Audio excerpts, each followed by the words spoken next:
Hey guys, Rafi here from the Endgame Investor. I got my good friend Monaco64 here. The reason I wanted to talk to you, Mario, is that I wanted to talk about the basis trade. I understand how it works, but I was never on the inside of bond trading. I was never working at an office or a desk or anything like that, but you were. So I wanted your perspective on how this thing works, what could go wrong with it, why it's happening now. As if you were still a bond trader, what would be going on in the office, and how would it work? Yeah, I mean, I did work in the cash bond market, but not for that long. And then I went on to become a treasury or government bond futures broker. So how it would work, it's really simple. You could do a basis trade for gold as well, but in this case, we'll talk about treasuries. So if my client wanted to go long the basis, he would go to his cash broker and buy, $1 million worth of 10-year notes or 2-year notes. And then he would call me and tell me to sell the 2-year note future or the 10-year note future. And yes, and he would try to net the difference at the maturity of the futures, which is really tiny. And that's why they used to do a big size in these basis trades. It's not worth, uh, doing it for just 1 million. So, like we were talking before, they could also go the client. They could go to a repo broker and borrow. Leave leave the cash there and borrow the treasuries and do I don't know 50 million worth of treasuries, and then Wait, what do you mean leave the cash there and borrow the treasuries? What does well, that mean? overnight, isn't it? They buy they've got cash, but they don't, they don't want to buy the treasury because it's a balance sheet thing. That's the how the repo goes. And then Hmm. they're long the cash treasury. And like you said in one of your articles, in the future side, you only have to put about 5%, maybe 10% down. So you can Hmm. leverage it a lot. And back 20, 30 years ago, it wasn't a problem doing these trades. You just had to make sure at the when the maturity period started in futures that you would get the bonds, that you bought through the repo market delivered to you, and then you have to deliver the bonds to the person who's long the futures, and then you net a little difference, and that's the basis. Uh, but even then, they had some problems sometimes. They said they were called when the treasuries. There are a certain treasury, let's say, that is the cheapest to deliver in the bond contract. They became special. That meant they went special. It means they didn't Wait, have, what does that like, mean, cheapest to deliver? How is one bond cheaper to deliver than another bond? What does that mean? yeah, because the futures contract has if you look at the specification, it has a series of 10-year note bonds that are deliverable that you can use to deliver for the contract. And Hmm. the one that has the cheapest repo rate is the cheapest to deliver. So you will go in the repo market and get that one. But the problem is, once you get to the maturity and you try to get those bonds from the repo broker, he Hmm. might not have it. So it would screw the whole trade up, and you might lose, money on one side. You couldn't really complete the basis. But I think Hmm. what's happening now with the fact that the Fed uh, controls so many treasuries, it's becoming less and less liquid, and yeah, there's a huge problem. And I think the basis trade was, uh, I think the BIS talked about it. A lot of hedge funds were doing that in 2019, and that's what triggered that repo geddon. Rates Right. went through the roof, and So that could happen again. so what I don't understand is why is it happening now? Why is it all of a sudden like there's $800 billion involved in this basis trade, but it wasn't in 2021 or 2022? And why in 2019 but not 2018? Like what is is it just like mob think like one and I'll give you my theory and tell me if you think it's right or wrong. I really don't know, but it I think it might be something to do with there's so much money involved that's available from maybe the reverse repos. There's still all this leftover money, and then hedge funds are just trying to figure out a way to use all these hundreds of billions of dollars in the most boring trade that they could think of and just get free money from that. But Yeah, then that raises the question, like, okay, so if they're doing this now, why weren't they doing it in 2022 or 2021? Like, why now? yeah. I mean, I think it's because 2022, the last year and a half, if you go, the volatility, I think, in bond markets have been so high that they've given up maybe going long or short treasuries. And like you said, it's a boring trade. I mean, the analogy for the repo or the basis trade is like if you stand by the I-95, which you should know, Yeah. and you run out and some these trucks drop some pennies, and you go out Mhm. and try to get pennies. It's easy, but you could get hit by the incoming traffic, and I think that's what they're doing. And I think also it's the herd mentality. Someone else is doing a basis trade, and then you hear from the brokers, "Oh, so and so is doing that," and people jump on board. I don't think there's anything special, or maybe also because there was such a big crisis that came out of 2019 that maybe they stopped for a while and now they're back on it. It could Oh, be so you're just saying because. they were doing it in 2019, but Yeah, then somebody got caught and nobody wants to be that guy that gets hit by the traffic on I-95. So they yeah, stopped for a while, but now they're back into it. I would say so. Yeah, because the BIS reported that it was hedge funds doing basis trades that created the problem. And the other thing, Rafi, I don't know if you probably heard about this since 2014, or there's been problems with the liquidity in the treasury market, and Mhm. especially with the off the run bonds, which are the bonds that are old, old 10-year notes, old 2 years.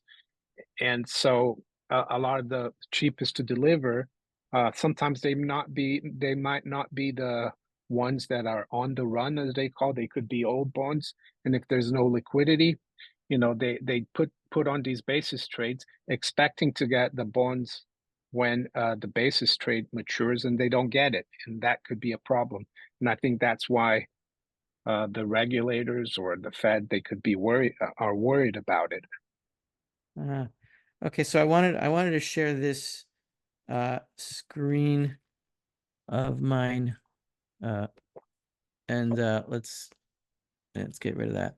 I wanted to share this chart over here.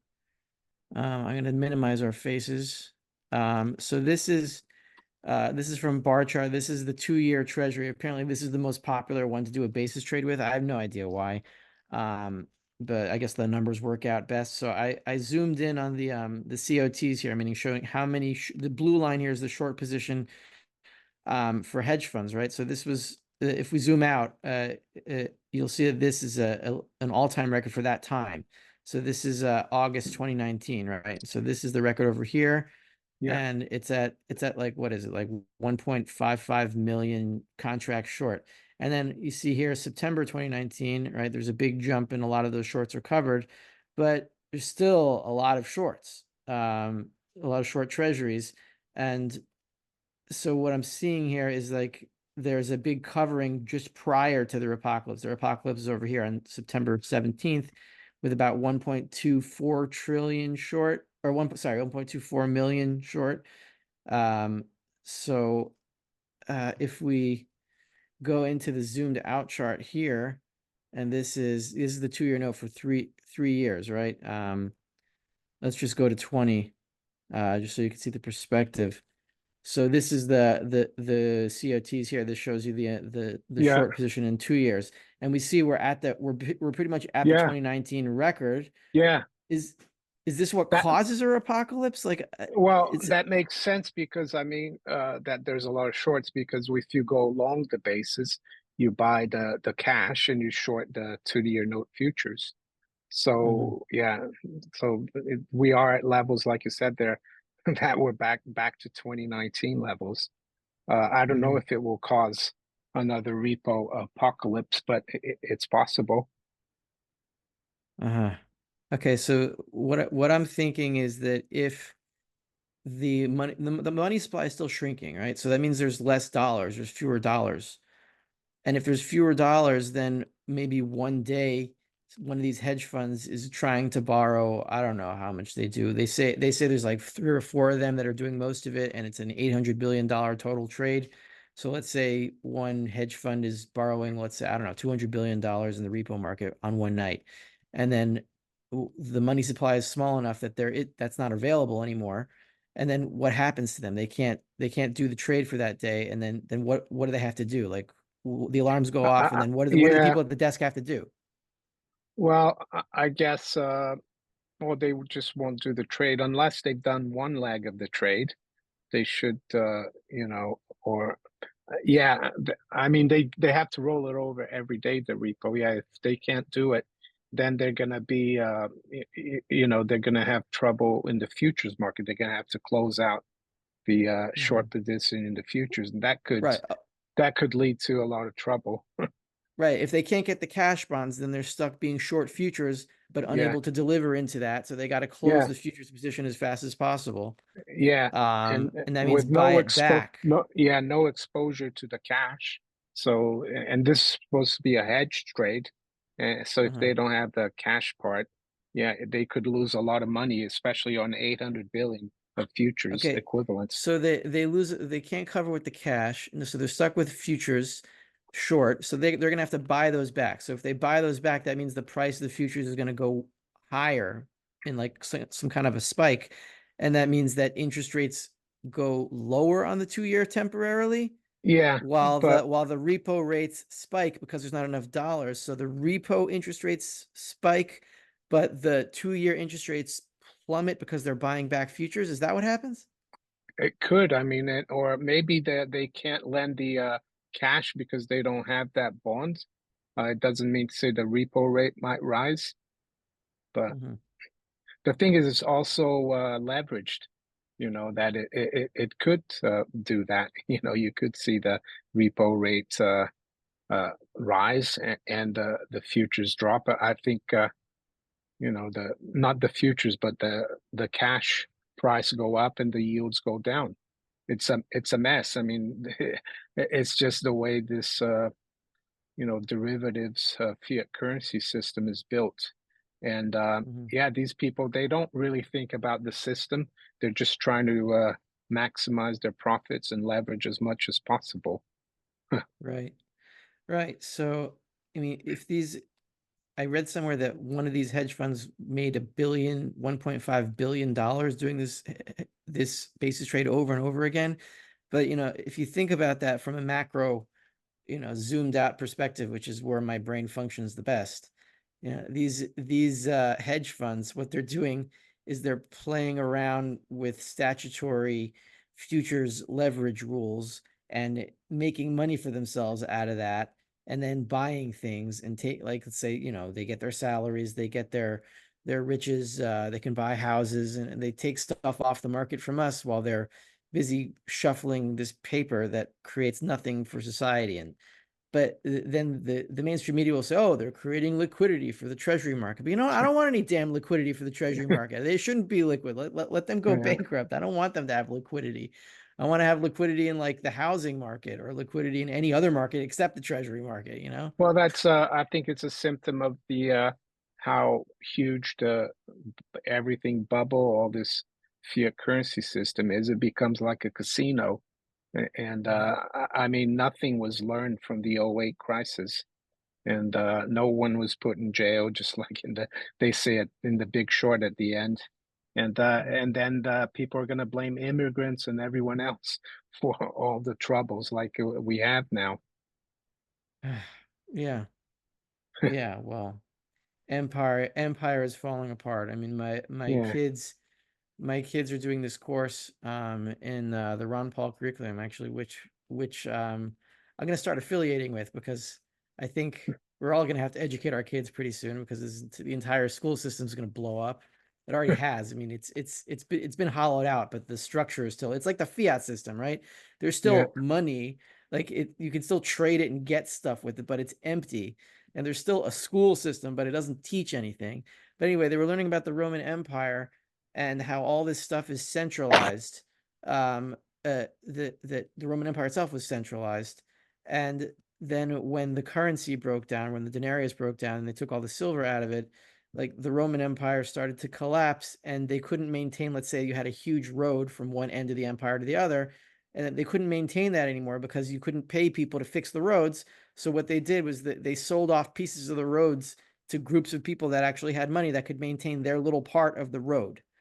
And then so what we're going to see then is something like these big pieces of capital breaking up, and then each little let's say stacker or group of stackers that has enough money to maintain that piece of capital will maintain it and trade in a regional area.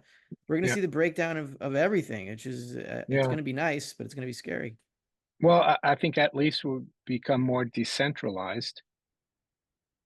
Yeah, yeah, we're going to come a lot more decentralized, but that's what people don't it I struggle to understand it from beginning to end, how the inflationary system automatically centralizes things, because it makes centralization more profitable. But when it breaks apart, then when you see companies break apart, right, they spin off things, spin-offs happen. Right? It's not only acquisition. There's also spin-offs. So what this is really is just it's going to be a giant spin-off of everything from everything else. Yeah, I I guess you could mean, describe it that way. it's not going to be pretty. It's going to be disruptive, and I guess it will take generations to get used to it. I think Rome had a million people at the height of the Roman Empire, and Mhm. then in the Middle Ages, there's only like 40,000 people there. So they 40,000 all people, you mean in Europe? no, in Rome, the city Oh, itself. in the city. Right. Yeah, Yeah, that would be too low for Europe, right? Rome, the city had a population of about a million, I think, during the when the Roman Empire Mhm. was at its peak. And then by in the Dark Ages or Middle Ages, if you want to call it, it was down to like 30 to 40,000. It was only the last few hundred years that it started growing again. Yeah. So But yeah, I've come to realize that I have to start thinking more, I wouldn't say practically, but more immediately as to how this is going to play out, because yeah, I think we're there. I think it's something's going to happen this year, because if you take Rome again, the beginning of the collapse was really the periphery of Rome falling apart, and the core couldn't sustain the periphery. And really, in Israel, which is really an outpost of the American Empire, because we're on the dollar also, because the shekel is backed by the dollar, and we listen to America with, for all our policy, all our foreign policy, even our domestic policy. There's very little that we have independence from, but war breaks out in the periphery, and war broke out here. That's when yeah, the other people see that the core empire is crumbling, which it is, then they will start wars, and they'll start wars here. yeah, They'll start wars in China. Russia's doing it. yeah, The BRICS. I don't see much importance in BRICS itself as a thing, but the fact that they're getting together and trying to do something is a signal that the empire is crumbling, and we're at the point where there's like little rumblings, and then there's just an avalanche. So I think we're right there. I mean, I think we're months away. yeah. And basis trade, like I said, it's to 20, 30 years ago, it was a boring trade, and now it Mhm. isn't. But there's also other things we might not even have heard about that they're leveraging to the hilt that could come out of left field.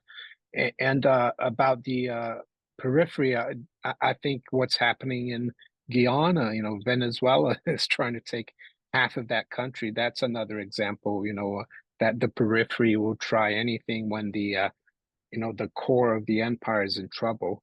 So yeah, I agree with you. And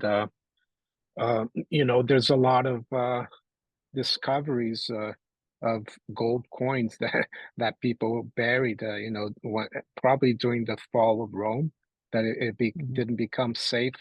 So hopefully, the stuff that we have, we will be able to use it and not leave it for other people to unearth.